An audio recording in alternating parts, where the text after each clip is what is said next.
Hello and welcome to Sean White's Solar and Energy Storage Podcast.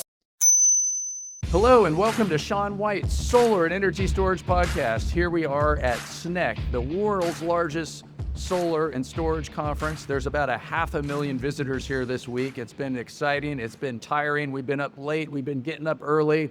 We've been having breakfast. We've been staying at fancy hotels. And I just met somebody that is a marketing director for a solar manufacturing company, and this is Willis Ren, and we're going to talk to Willis Ren about OSDA, and OSDA does manufacturing. Hey Willis, welcome to the show.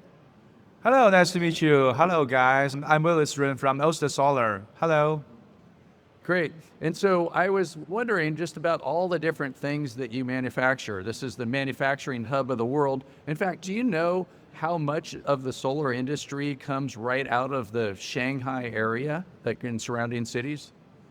Yes, Shanghai is an amazing city, but also the SNEC is very good. Actually, this kind of exhibition I attend is the 18 times from the first SNEC and to the 18th SNEC exhibition. And I feel very good. And our OSDA Solar, and we were founded in 2009 in Ningbo, and we produce this kind of PV cells, modules, and energy storage systems. Great. You know what? That sounds very interesting, being at the very first SNEC. I've heard stories about it. I remember somebody saying something like they did think something happened on the sidewalk. Did you know what that story is? The sidewalk? Yeah. Sidewalk, yeah, it's good. There was some story about like they were doing something at the conference, and it was very small. It was just like Madam Me, the person that founded SNEC, who's a friend of mine, she started this conference, and there was all these different solar conferences in China. I never heard of SNEC when I met Madam Me, and it was probably somewhere around that long ago when she was starting her first SNEC, and she gave me some flyer for SNEC, and I was like, oh, there's a solar conference every day in Shanghai. And she ended up being the best one at making solar conferences because this is the biggest one in the world now, and a lot of those other smaller conferences don't exist because she is best at the solar conference chess game. So what was the first SNEC like? As you may know, that SNEC exhibition is the most important exhibition in the world and the biggest in the world. And 18 years ago, the first SNEC in Shanghai, but the Shanghai Bright Exhibition Center. Now it's smaller than the NECC, but it's also quite interesting. It's good, very good. So the first one, was it like how many people or was it just like in a hotel or something like that? Yes, but the first time they're located in the city center, but smaller and also very crowded. Yes, it's very good. Very good memory, first time in the SNEC 18 years ago. Uh-huh. Yeah. Mm-hmm. Well, that's something special to be at the first SNEC. And so you've been in the solar industry for quite a long time. Yes, absolutely. I was joining this industry since 2007. At that time, I as the supplier of the PV industries like Keyence, Finished Contact, and then I moved to the PV energy storage company like Sungrow, and then I moved to OSDA. Okay. And so OSDA right now, you manufacture all kinds of things, right? Like solar modules, inverters, energy storage, is that right? Maybe you could tell us about all the different things that you manufacture, and you're the marketing director too, so like how people could buy them, which countries that you focus on.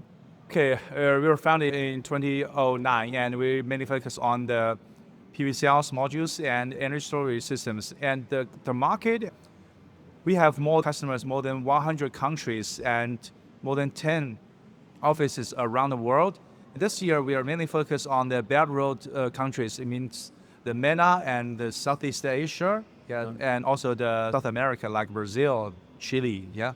Okay, and then MENA, I guess that means Middle East, North Africa. Yeah. You're the marketing director, so do you have a whole bunch of people that are on your team that you're managing? Yes, we have a very big marketing team and also the sales team. Here, we have approximately 1,000 colleagues in our company, and more than 30% colleagues around the world in overseas offices. And now we are mainly focused on, yes, as I said before, the MENA and Southeast Asia countries. We have a lot of the global company and the local management. We have a lot of local colleagues. Yes. Okay, great. Yeah, great. And so a lot of companies, they just manufacture one thing, like they're just focused on solar modules, they'll just focus on inverters. So when you sell your products, Are you selling them like individually, like this customer buys the solar, this customer buys the inverters, or do you see customers buying both from you a lot of times? Yes, of course. Currently, most of the customer they are buy both of the PV cells modules and the energy storage systems. Our slogan is we are the global leading solution provider for the PV cells and modules and inverters. Great. Yeah. And when you make all these different components, do you make them in different factories? Do you make them in the same factories? How does that work? Actually, we have 4 production bases in China. The one is in Shandong and Yancheng, Jiangsu province, and Ningbo and Jiaxing. Yeah, there are 4 production bases. And the PV cells modules, the capacity is 12 gigawatts a year. And for the inverters and energy storage systems, we have 3 gigawatt capacity a year. Wow. And then when you talk about like the capacity, that's if you're working 24 hours a day, I guess. I always like educating people. So how much actually gets made in a factory? It doesn't even have to be your factory. It'd be like half capacity. What's kind of typical for a factory? Yes, you mean the utilize of our factory capacity? Yes. Actually, we are fully devoted to the capacity, and I think more than 70 or 80% our capacity is fully loaded. Okay. Uh-huh. Yeah. Wow. That's a lot. So if you're at 70 and 80%, and you have to do maintenance on the factory, and so that's like you must have 3 shifts going 24 hours. Yes, always. We are quite busy, always work overload because of and you may know that we are 12 gigawatts, and our strategy is not only the OBM, but also the OEM, ODM. We are offer different kinds of products to some other companies. Yeah. Okay. We interrupt you for a very important announcement. Sean White's Solar and Energy Storage Podcast has been brought to you by Sean White's Solar and Energy Storage Podcast. That's right, Sean White is sponsoring his own podcast, and he wants to remind you to go check out some of his classes. You can go to SolarSEAN, that's Solar, SEAN.com, and then click on the links to check out his classes. You can check out his heat spring classes, and you can also hire him to teach classes for you, like at your company, something like that. Now back to the show. Yeah, and so OEM, maybe you could explain what that means for people that don't understand. Original design manufacturer. OEM is original equipment manufacturer. OBM means original brand manufacturing. Yes. Mm-hmm. So OEM means that somebody buys your product and then puts their label on it. Is that? Yep. Mm-hmm. Yes. Yes. Mm-hmm. And so that you would be looking for partnerships from other people in other countries to have you manufacture the equipment and put their label on it. And I guess you also manufacture your equipment and put your own label on it? Yes, of course. But maybe we have a joint venture with the distributors, and we can put 2 labels. The one is our OSTA, the other is the distributor or the customer's brand. Oh, yeah. Okay, so one of the things that I'm going to do is I'm going to work with you, and I'm going to have Sean Solar modules. That's my name, Sean. And then I can have you make them, and then I put my name on them. Okay, of course, sure. You can name on it. We can make a joint venture. Yeah. Okay. Yep. Great. Like, what percentage of your business is OEM, and then just putting your own label on it? Okay, but actually, it's a secret. Oh, I will tell you that. Yeah, it depends on the situation, the circumstances. Yeah, we can offer OEM, OBM, and ODM capacity to all of kinds of customers. Yeah, fully meet your requirements. Okay. So you had some other abbreviations there, OEM, and what were the other ones, and what do they stand for? OEM, OBM, ODM. Yeah, okay, so what are those? What of those? OEM, but then you said OBM? Original brand manufacturer. We can offer our own stuff, products direct to the customer. And OEM means we can OEM for another company, and they can use our capacity, production capacity, to label their brand. And the other is ODM. We can design for the customer and label their brand. Okay, so OEM is you make it, they put their label on it.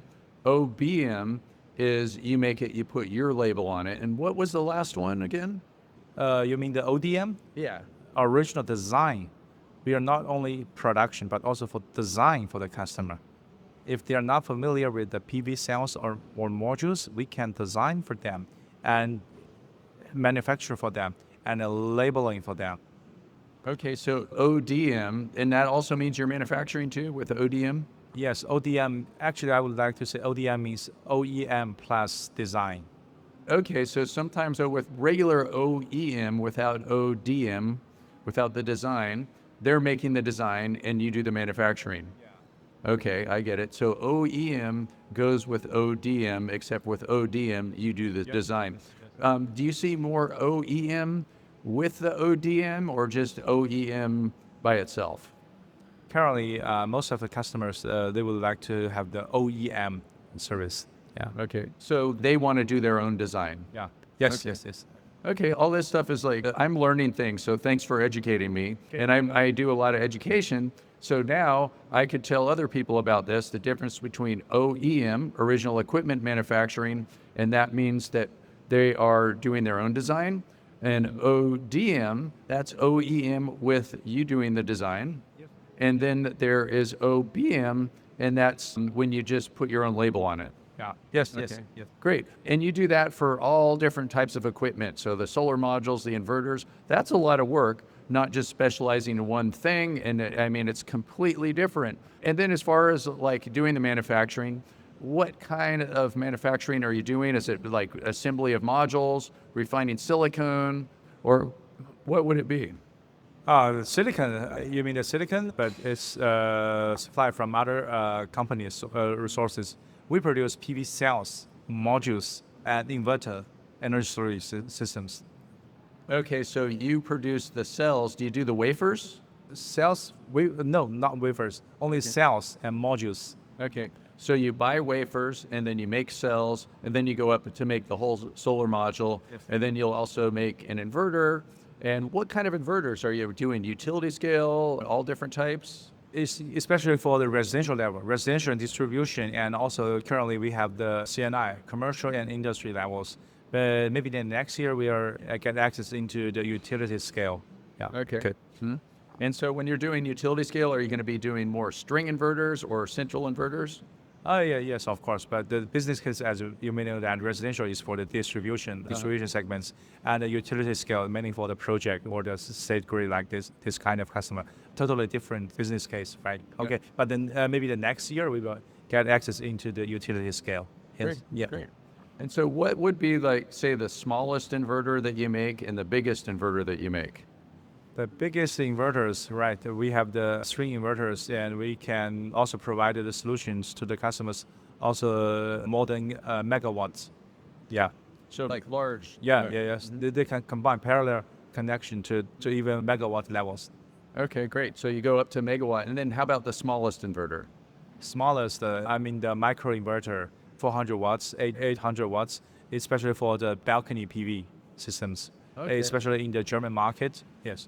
Yeah, I was just over in Germany at a solar conference there, and I thought it was very interesting, the balcony solar market and how that works. And I even met people that were balcony solar installers. And where I live in the United States, you can't do balcony solar because it would violate the National Electrical Code, because you can't just take solar and plug it into a plug in the wall. So that's pretty neat how that works.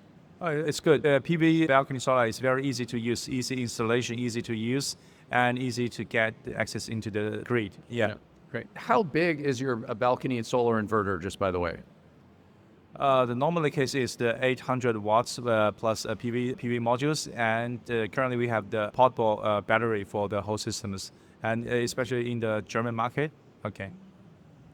Well, thanks so much for educating me, Willis Ren, and I've learned a lot, especially about OEM, original equipment manufacturer, OBM, original brand manufacturer, and ODM, original design manufacturer, and balcony solar. This has been great. Thanks so much, Willis Ren.